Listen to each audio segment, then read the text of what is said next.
Welcome to జై Hind academy. ఈరోజు current affairs start చేద్దాం. ఫస్ట్ కరెంట్ అఫైర్, పిఎం శ్రీతో ప్రాథమిక విద్యలో విప్లవాత్మక మార్పులు. ఓకే, నరేంద్ర మోడీ గారు నిన్న అన్ని రాష్ట్రాల సిఎస్లతో సమావేశమయ్యారు. ఓకే, వీడియో కాన్ఫరెన్స్ భాగంగా ఈ పాయింట్ ఆఫ్ వ్యూలో పిఎం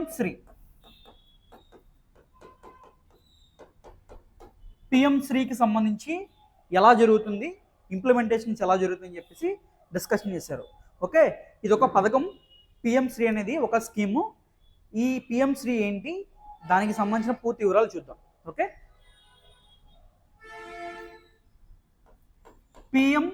ఫస్ట్ పిఎం శ్రీ అంటే పిఎం స్కూల్ ఫర్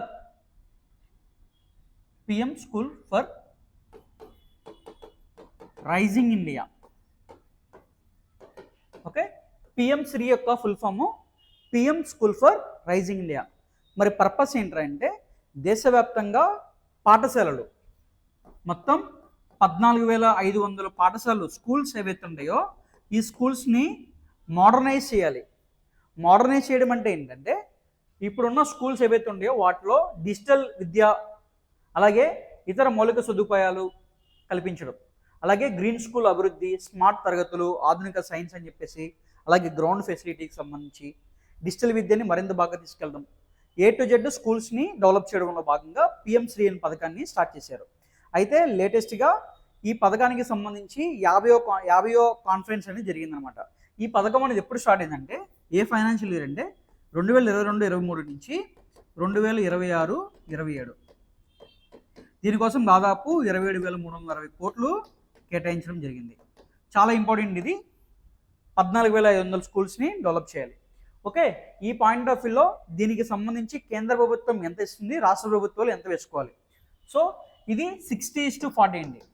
కేంద్ర ప్రభుత్వం 60% నిధులిస్తుంది, రాష్ట్ర ప్రభుత్వాలు 40% నిధుల్ని సమకూర్చుకోవాలి. ఈ పాయింట్ ఆఫ్ వ్యూలో జాతీయ విద్యా విధానం మనకి తెలుసు కదా, నేషనల్ ఎడ్యుకేషన్ పాలసీ 2020కి అనుగుణంగా ఈ పిఎం శ్రీని తీసుకోవడం జరిగింది.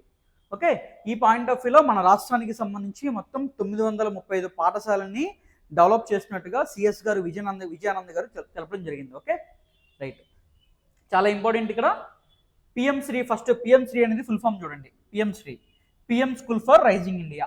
ఓకే, ఇది ఇక్కడ మనం గుర్తుపెట్టుకోవాల్సింది. మరి ఏ నేషనల్ పాలసీకి అనుకూలంగా చేశారంటే నేషనల్ న్యూ ఎడ్యుకేషన్ పాలసీ 2020కి అనుగుణంగా తీసుకోవడం జరిగింది.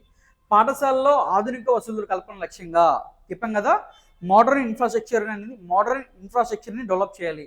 దానిలో భాగంగా దీన్ని తీసుకొచ్చారు. ఓకే, రైట్, సింపుల్గా గుర్తుపెట్టుకోవాల్సిన పాయింట్లు PM Shri 60:40 full form.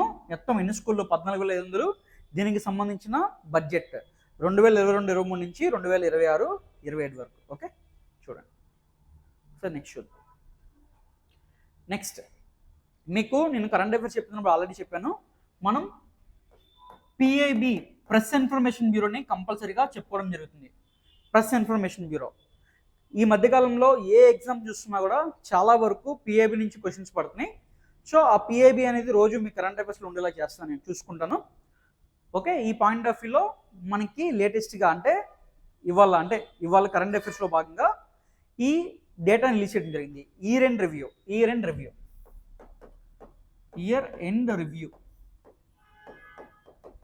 Year end రివ్యూలో భాగంగా ప్రధానంగా environment, forest and climate change, కి సంబంధించి ఒక ఇయర్ ఎండ్ రివ్యూ వచ్చింది. దీనికి సంబంధించి సపరేట్ వీడియో మనం చేద్దాం. జనరల్గా కొన్ని ఇంపార్టెంట్ పాయింట్స్ మీ ముందు తీసుకొస్తాను. ఓకే, ఈ పాయింట్ ఆఫ్ వ్యూలో 2025 సంబంధించి ప్రధానంగా భారతదేశంలో ఎన్విరాన్మెంట్ పర్పస్లో ఏం జరిగిందో ఒకసారి చూద్దాం. First 262.4 crore saplings planted under Ek Ped Maa Ki Naam campaign since 5th June 2024. So June 5th 2024 ఒక ప్రోగ్రామ్ స్టార్ట్ అయింది. ఏక్ పేడ్ మాకీ నామ్ అంటే ఒక చెట్టుని నాటాలి, ఒక మొక్కని నాటాలి అనే ఉద్దేశంతో ఈ పాయింట్ ఆఫ్ వ్యూలో దేశవ్యాప్తంగా 262.4 కోట్ల చెట్లని నాటారు, మొక్కలు నాటారు. ఇది ఏక్ పేడ్ మాకీ నామ్ ఫస్ట్. నెక్స్ట్ మన ఇండియాకి సంబంధించి ఫారెస్ట్ కవర్, ట్రీ కవర్, అంటే భారతదేశంలో అడవులు అనేవి ఎలాగున్నాయి, ఓకే, ఫారెస్ట్ కవర్ ఎలాగుంది, ట్రీ కవర్ ఎలాగుందని చెప్పేసి 2023 డేటాని బేస్ చేసుకుని మనకి 2025లో ఫారెస్ట్ రిపోర్ట్ వచ్చింది. ఫారెస్ట్ రిపోర్ట్, ఆ ఫారెస్ట్ రిపోర్ట్ గురించి చూస్తే చాలా ఇంపార్టెంట్ డేటా ఇది. దేశంలో forest cover, tree cover, forest cover, tree కవర్ని బట్టి దేశంలో ఫారెస్ట్ కవర్, ట్రీ కవర్ ఎంత ఉందంటే 25.17%. దేశంలో మనకి ఫారెస్ట్ పాలసీ 1952 ప్రకారం దేశవ్యాప్తంగా అడవులు అనేవి 33% ఉండాలి. ఈ పాయింట్ ఆఫ్ వ్యూలో ప్రస్తుతానికి మన యొక్క అడవుల శాతం ఎంత ఉంది, ఫారెస్ట్ కవర్, ట్రీ కవర్ కలిపి ఎంత ఉందంటే 25.17%. మరి దీంట్లో ఫారెస్ట్ కవర్, ట్రీ కవర్ కలిపి 25.17 అని చెప్పాయి కదా, మరి ఓన్లీ ఫారెస్ట్ కవర్ ఎంత ఉందంటే 21.76. ట్రీ కవర్ ఎంత ఉందంటే 3.41%. ఈ ఫారెస్ట్ రిపోర్ట్ గురించి మనం ఆల్రెడీ అంతకుముందు కరెంట్ అఫైర్స్లో చెప్పడం జరిగింది లాస్ట్ టైము. ఓకే, ఈ కరెంట్ అఫైర్స్ అనేవి మనం నిన్నే స్టార్ట్ చేసాం, ఫ్రెష్గా స్టార్ట్ చేసాం. డైలీ మీకు మార్నింగ్ 6 కల్లా అందుబాటులోకి వస్తాయి కరెంట్ అఫైర్స్. ఓకే, ఇప్పుడు ఈ పాయింట్ ఆఫ్ వ్యూలో దీనికి సంబంధించి మనం సపరేట్గా చెప్పుకున్నాం చెప్పి కదా, ఈ రెండు రివ్యూకి సంబంధించి సపరేట్ వీడియోస్ చేసుకుంటాం. అయితే కొన్ని ఇంపార్టెంట్ కాబట్టి మీకు ముందు తీసుకొచ్చాను. ఇది చాలా ఇంపార్టెంట్ డేటా, గుర్తుపెట్టుకోండి. నెక్స్ట్ ఇక్కడ ఏం చెప్పారంటే ఇండియా ర్యాంక్డ్ 9th, ఇండియాకి 9th పొజిషన్ వచ్చింది. దేనికి సంబంధించి? టోటల్ ఫారెస్ట్ ఏరియాకి సంబంధించి భారతదేశం 9th పొజిషన్లో ఉంది. 10th పొజిషన్ నుంచి 9th పొజిషన్ చేరుకుంది India. Okay, India rank 9th global in total forest area. Okay, ఆ తర్వాత చూస్తే and retain it's position 3rd position world wide in terms of annual forest gain. Okay, భారతదేశం 4.83, అంటే మనం చెప్పుకున్నాం కదా 2023 డేటా ఉంది కదా, 2023 డేటా, ఈ 2023 డేటా ఉంది కదా, డేటా ప్రకారం 4.83 ఈ పర్సంటేజ్ అనేది ఫారెస్ట్ కవర్ భారతదేశంలో పెరిగింది కదా. ఈ పెరగడంలో భాగంగా భారతదేశం అనేది 3rd పొజిషన్లో ఉంది. ఓకేనా, ఇది 3rd పొజిషన్లో ఉంది. ఎంత పెరిగింది? 4.83% అనేది పెరిగింది. ఇక్కడ వచ్చేసరికి 3rd ర్యాంక్. ఓవరాల్గా ఫారెస్ట్ ఏరియాకి వచ్చేసరికి ఇండియా 9th ర్యాంక్. ఇది కన్ఫ్యూజ్ కామాకండి ఇక్కడ, right. Project cheetah expended to Gandhi Sagar wild life sanctuary. Okay, ప్రస్తుతానికి భారతదేశంలో చీతాస్ అనేవి ఎన్ని ఉన్నాయంటే 30 ఉన్నాయి. ఓకే, చీతాస్ అనేవి ఎంత ఉన్నాయి? 30 ఉన్నాయి. ఓకే, నెక్స్ట్ 75 ఇది అవసరం లేదు. Next 96 Ramsar sites. చాలా ఇంపార్టెంట్. రామ్సార్ సైట్స్ గురించి తెలుసు కదా మనకి, చిత్తడి నెలల పరీక్షణ గురించి అని చెప్పేసి. ఈ పాయింట్ ఆఫ్ వ్యూలో 2014లో 26 మాత్రమే ఉన్నాయి. 2014లో 26 మాత్రమే ఉన్నాయి. ఈ పాయింట్ ఆఫ్ వ్యూలో 2025 నాటికి భారతదేశంలో అయిపోయిన నాటికి 96 రామ్సార్ సైట్స్ ఉన్నాయండి. 96 రామ్సార్ సైట్స్ అనేవి భారతదేశంలో ఉన్నాయి. చాలా చాలా important. Okay, next Indore and Udaipur become India's first Ramsar wetland cities. మనం రామ్సార్ సైట్స్ అంటే చిత్తడి నేల గురించి మాట్లాడుకుంటాం, కానీ ఫస్ట్ టైం భారతదేశంలో ఇండోర్ మరియు ఉదయ్పూర్ ఇవి రెండు కూడా రామ్సార్ సిటీస్గా ఫస్ట్ టైం రికగ్నైజ్ అయ్యడం జరిగింది. ఓకేనా, చాలా చాలా ఇంపార్టెంట్. ఓకే, సో చూడండి ఇక్కడ మీరు గుర్తుపెట్టుకోవాల్సింది రామ్సార్ సైట్స్ ప్రస్తుతానికి ఎన్ని ఉన్నాయి? 96 ఉన్నాయి. ఓకే, ఒక్క 2025లోనే 11 రామ్సార్ సైట్స్ అనేవి యాడ్ అయినాయి. వీటి గురించి సపరేట్ నేను వీడియో చేస్తానండి. 2025లో 11 రామ్సార్ సైట్స్ యాడ్ అయినాయి, మొత్తం 96 ఇయరే. ఓకే,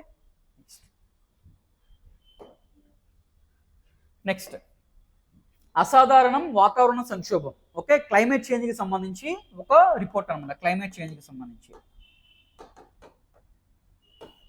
ఓకే 2025 సంవత్సరం 2025 ఇయర్ అనేది వార్మెస్ట్ ఇయర్. చరిత్రలో తొలిసారిగా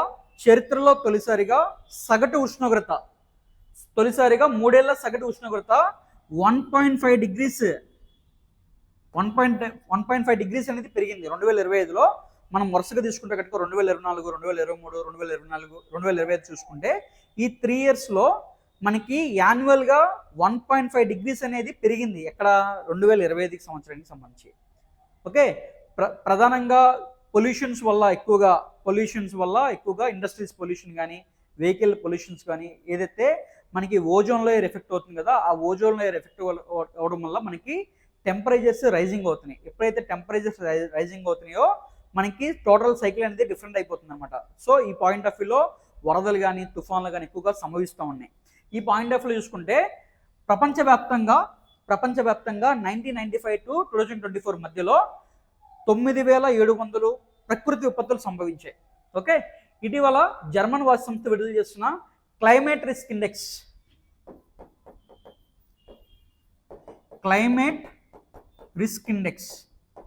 ఈ క్లైమేట్ రిస్క్ ఇండెక్స్లో భాగంగా భారతదేశం అనేది 9th పొజిషన్లో ఉంది. అంటే భారతదేశంలో ప్రధానంగా చూసుకుంటే కనుక ఎక్కువ మంది భారతదేశంలో అయితే దాదాపు 430 ప్రకృతి విపత్తులు సంభవించినాయి.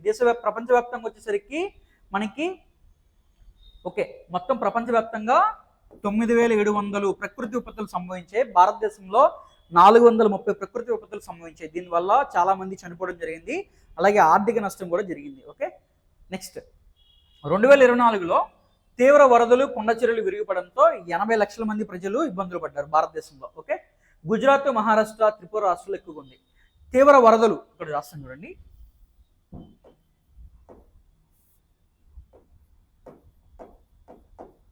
వరదలు అలాగే కొండ చర్యలు.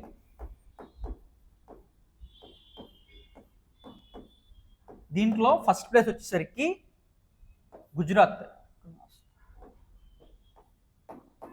ఫస్ట్ ప్లేస్లో ఉంది. అంటే గుజరాత్ అనేది బాగా ఎఫెక్ట్ అవుతుంది. గుజరాత్ తర్వాత మహారాష్ట్ర తర్వాత త్రిపుర అనేది ఈ కొండ చర్యలు విరిగిపడడం తీవ్ర వరదల వల్ల బాగా ఎఫెక్ట్ అవుతుంది అనమాట. ఓకే, నెక్స్ట్ అంతర్జాతీయ విపత్తుల డేటాబేస్ ప్రకారం 52% ఎక్కువగా వడగల్పులు, అంతర్జాతీయంగా మనకు ఒక లెక్కల ప్రకారం వడగల్పులు అనేవి ఎక్కువగా జపాన్ దేశంలో రావడం జరుగుతుంది. ఓకేనా, ఒకసారి చూడండి.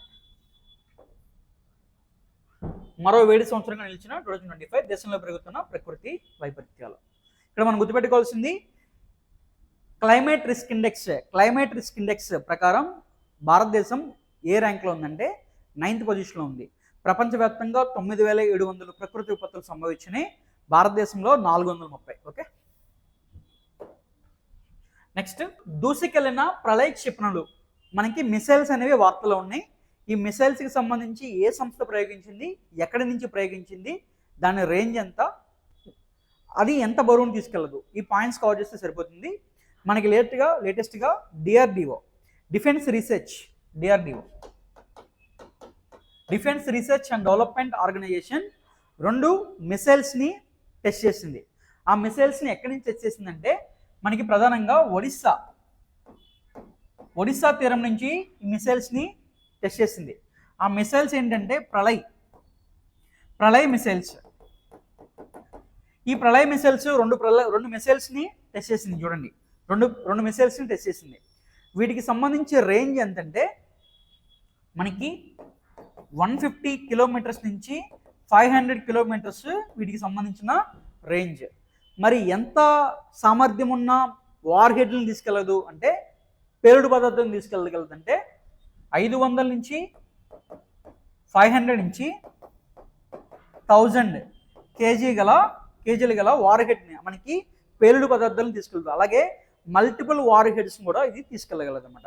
ఓకే, దీన్ని ఎవరు రూపొందించారో మనం ఆల్రెడీ చెప్పుకున్నాం, డిఆర్డిఓ. ఓకేనండి.